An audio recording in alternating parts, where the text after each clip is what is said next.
Okay, well, first of all, thank you for having me. Um,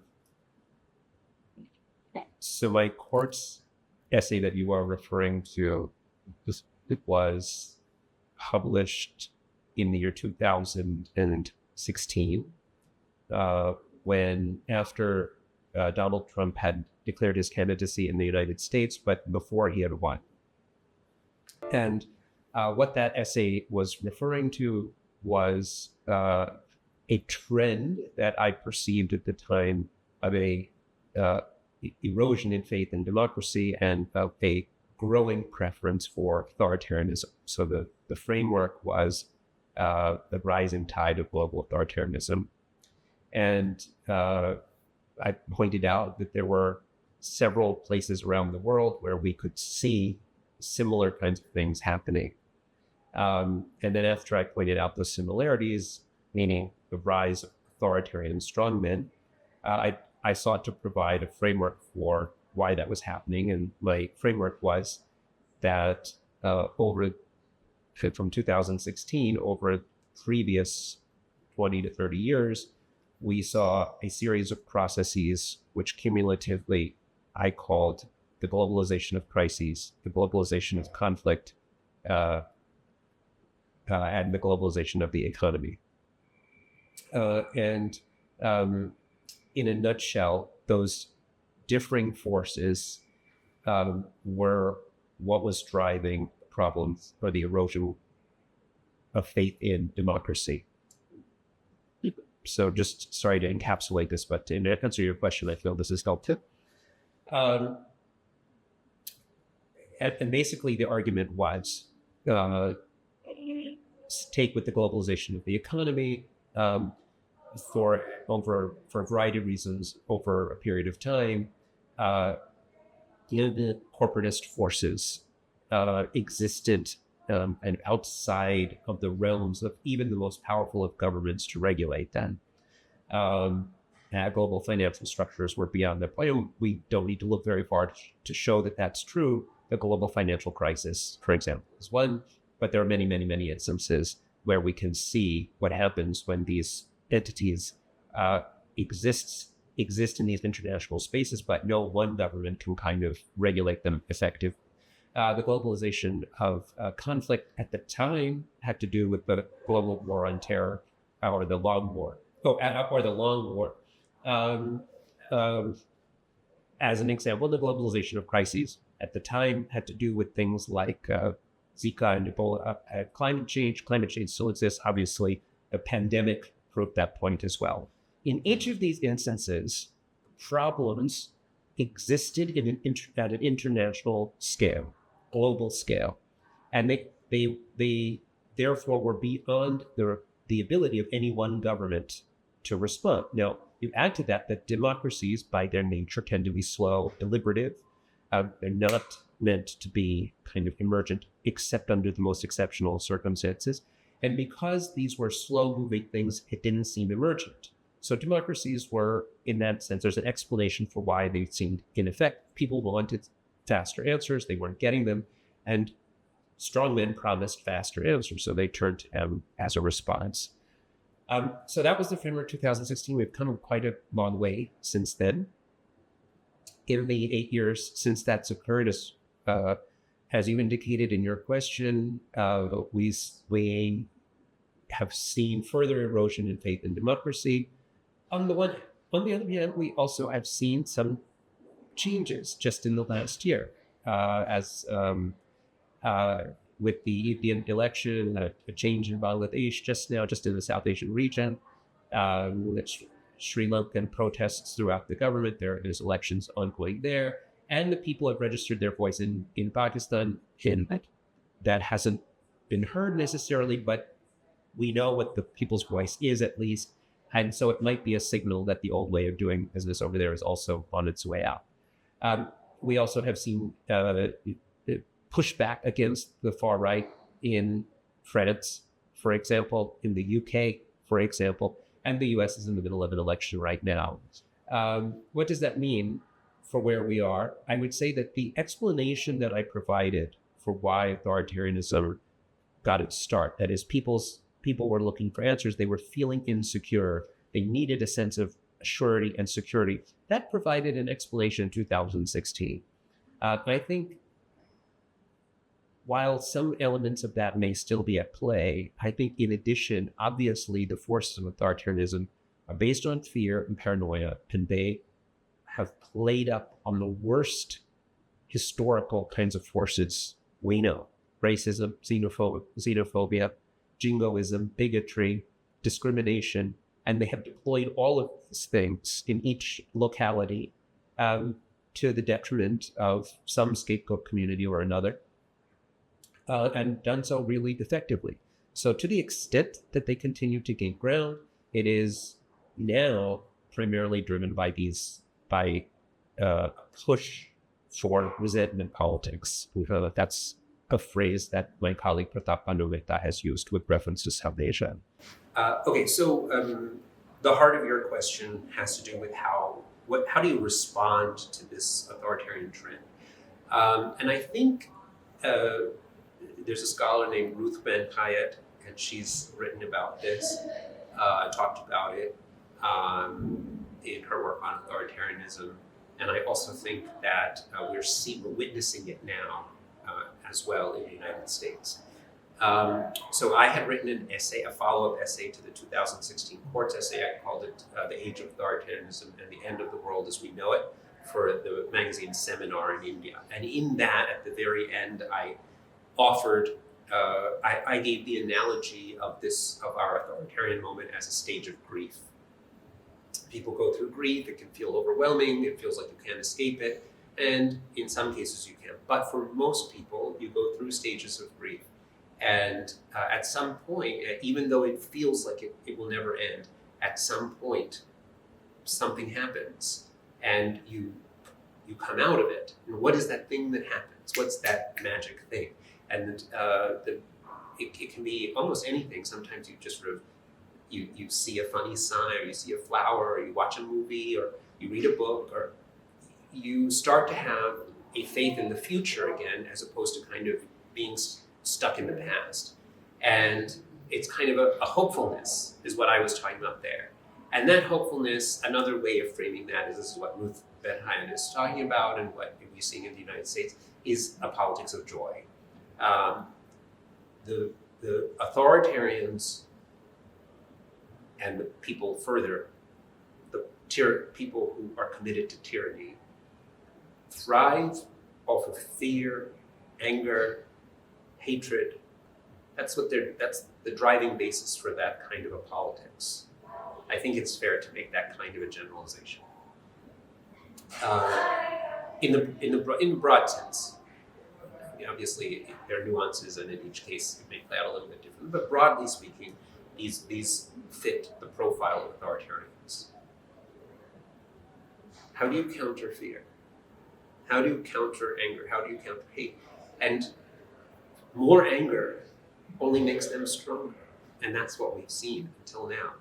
If they rile people up, it creates further divides, polarization, and more tension. Whereas I think a politics of joy and happiness, a sense of not being afraid.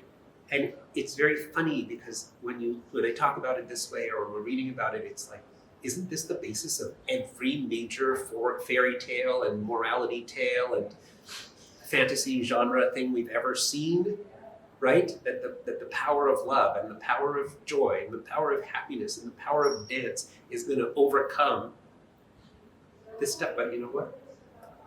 That's the answer.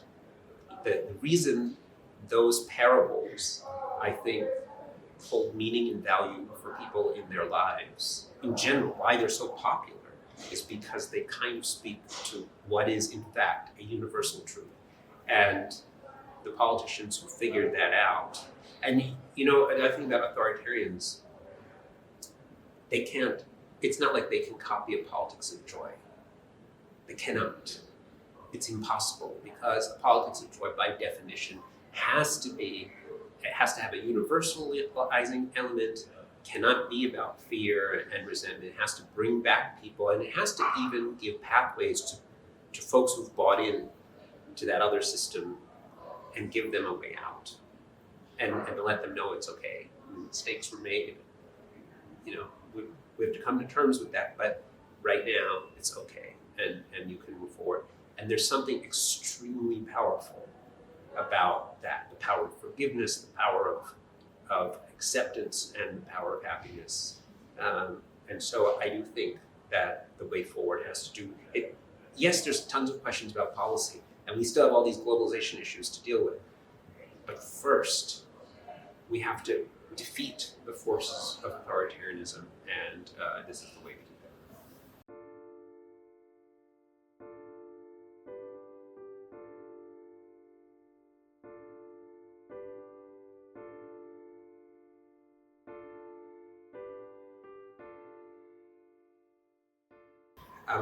Okay, so thank you. This question has to do with a short essay that I wrote titled Minority Report. And in that essay, what I was saying was, in a nutshell, in many places around the world, we had been seeing a rise in scapegoating, blaming usually minority communities who were minorities in particular places, for what all ill could be found, and it was used as a means of making political hay by interested parties, usually on the right or the far right, and who were leaning towards authoritarian tendencies. So it talks about rising cases of hate crimes and other such incidents against minorities, using data collected from other sources cited to demonstrate that we can see that this has been going and that we see spikes in violence in accordance with that. So the question of citizenship that I'm asking about, that I talk about there, is not so much a need for us to reconfigure citizenship. The question is about citizenship. The whole thing is who belongs where. And in order to answer that question, citizenship is often tied to issues of nationality, who belongs in a community. Now, you can be a citizen, for example, of the University of Texas. Are you a good citizen of the University of Texas, for example? You can be a citizen of Austin. You can also be a citizen of a nation state, of a country. So what that really boils down to is who fits in where and how, and how do we differentiate between the person who belongs and the stranger? Now, there is a famous Enlightenment scholar named Immanuel Kant, and Kant has a famous essay called Perpetual Peace. And in Perpetual Peace, which is in a sense, say, a guiding philosophical element that has structured elements of international authority in the 20th century. But one of the positions that Kant takes in that essay has to do with the stranger and this notion of universal hospitality. And he says you have to have universal hospitality. In other words, people should be able to move freely back and forth and should be welcomed wherever they go. So migrancy is not supposed to be tolerable, it is fundamental to being able to have perpetual peace. This attack on minorities that has been ongoing is something that obviously that's about people who make a claim to belonging in a place and then whose position is undermined or threatened. We see that kind of threat right now again in the United States coming as a futuristic kind of threat with this thing called Project 2025. And one of the candidates for president, Donald Trump, is making a claim, and his vice president candidate, J.D. Vance, is making a claim, for example, that they want to denaturalize citizens. They want to have they want to remove they're labeling people who are here legally as being here illegally. So there's a whole set of claims which, again, are about questioning citizenship. So that's basically, in a nutshell, what's going on here, and what is important, therefore, is emphasizing Kant's position, which is to destabilize the sense of belonging and to destabilize the ability of people to move freely undermines the hope of peace. And so one of the things Donald Trump talks about, for example, is that he's a candidate of peace and that he's going to help avoid World War III. But that is, if you're going to simultaneously be talking about citizenship in this way, you are not a candidate of peace. You cannot be, according to Kant. And so that's some of what I'm talking about in that essay. And I don't think that there is a simple or straightforward answer. This is how we should think about citizenship that I can give you in a soundbite. The point of that essay was to ask the question, how do we think about citizenship in a globalized world in a meaningful and effective way so that people can have a sense of belonging, people can move freely, the stranger will be welcomed, but you also have to put it in the context of limited resources and how you manage all of that with the needs of many.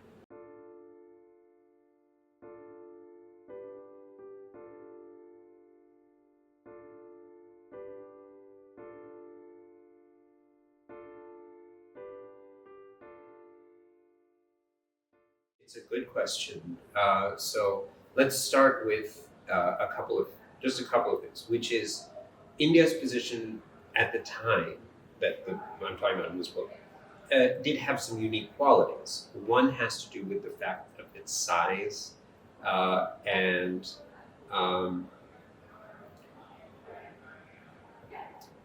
well, we mean two different things. India, as in British India decolonizing, and kind of an inherited space.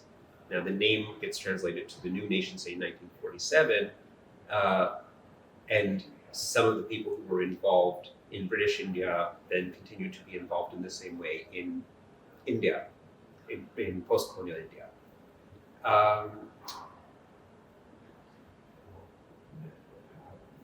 I'm specifically referring to people like Jawaharlal Nehru, Mahatma Gandhi, and Vijay Lakshmi Pandit. Those are the three people who feature as the protagonists of that book. Now, okay, first let's take a step back for a second and the underlying ideas I'm talking about in that book have to do with the concepts of internationalism. And the claim is that this alternative diplomacy is pushed forward by a subscription to progressive internationalism. So what we can establish in South Asia, however, is that Nehru, Gandhi, and Vijay Lakshmi Pandit were not necessarily the progenitors of this internationalist thinking.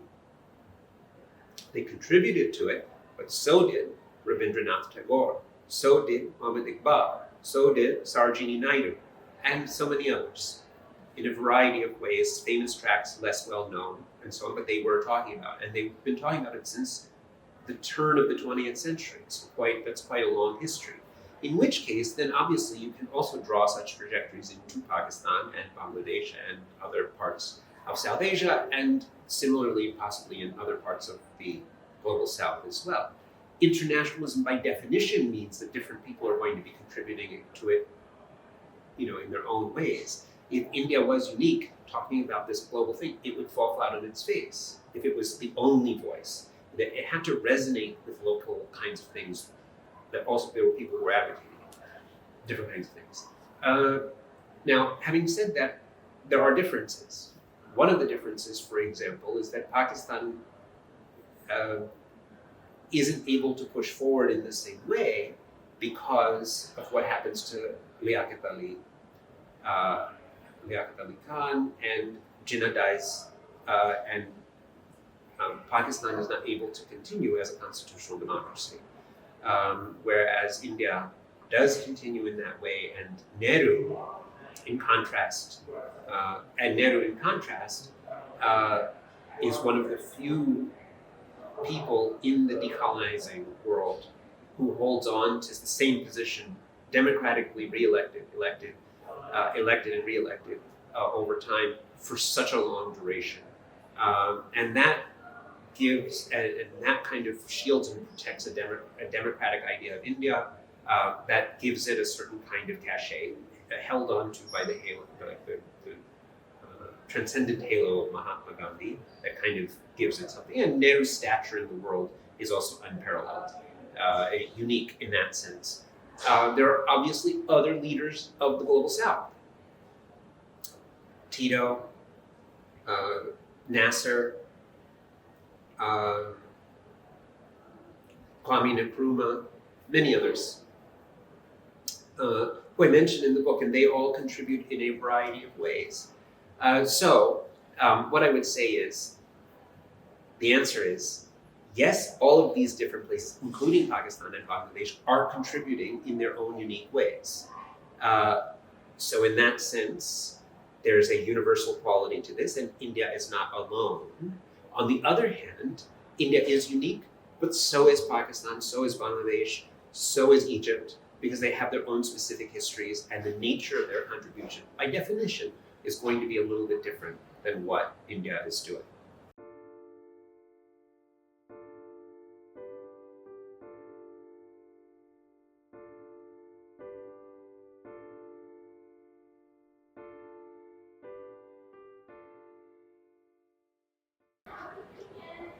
India had a specific place in the global imagination. This is British India decolonizing in the middle of World War II, has an important place because of the size of the country. In the context of the war, the Allies, particularly the United States, really wanted India to be part of that conversation. So Vijayalakshmi Pandit gets her start in that context. She is anti-colonial, yes, but she becomes the first woman cabinet minister in India, and then she is in Europe in the middle of this big moment when the Sudeten crisis occurs in Czechoslovakia. She's in the UK when Chamberlain declares peace for her time, and before Winston Churchill goes before Parliament and talks about the threat of Hitler and criticizes the politics of appeasement, she, the day before, gives very similar remarks, which are the headlines in the newspaper that morning, and Churchill delivers his remarks that night. So the context to understand Vijayalakshmi Pandit's success is the position of India in the broader imagination, its stand against fascism, consistent stand against fascism before it was fashionable to do so.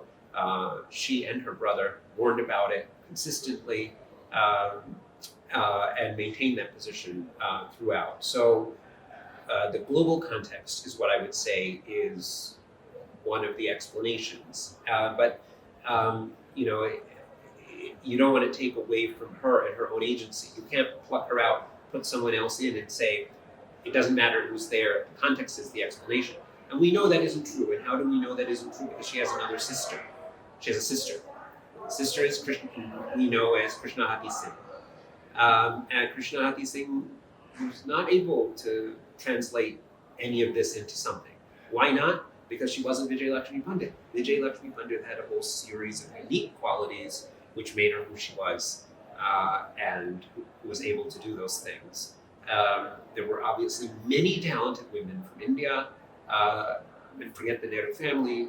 Kamala Devi Chattopadhyay is one great example, Hansa Mehta another, but many. I mean, we don't need to just tread in these sort of well-known names.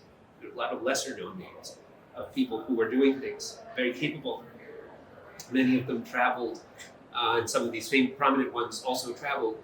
But Gloria Steinem, for example, will credit Kamala Devi Chattopadhyay for inspiring her and the feminist movement in the way that she led, Steinem led in the 60s. She would credit Kamala Devi for that kind of thing. So I think the point, though, is that each one of these people were able to contribute in their own way in the same context. Vijayalakshmi Pandit made her contributions and became who she was because of who she was. who Vijay Lakshmi Pandit was as a woman, as a person, as a family. I mean, there's a whole series of unique qualities about, as well as the universalizing ones. Now we put this in the broader context. There were women from Pakistan. There were women from other parts of the global South. For example, in Latin America, who also played important roles at the UN, who also played important roles. Now, none of them, quite frankly, had the same position as Vijay Lakshmi Pandit. And so it's one of these things where, we don't want to put her up on a pedestal, but she did have a really remarkable, unique story. Eleanor Roosevelt called her the most remarkable woman she'd ever met. And so you don't want to take away from that in trying to say, it's all the same.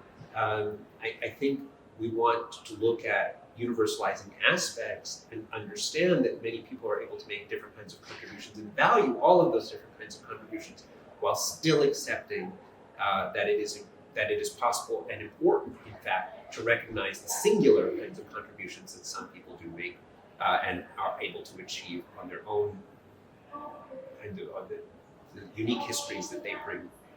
And that actually speaks to something which is very important, which is obviously not only the contributions of individuals of all kinds, but the ability, it's a cliche, but the ability of everyday people in the smallest of ways to make the biggest of differences.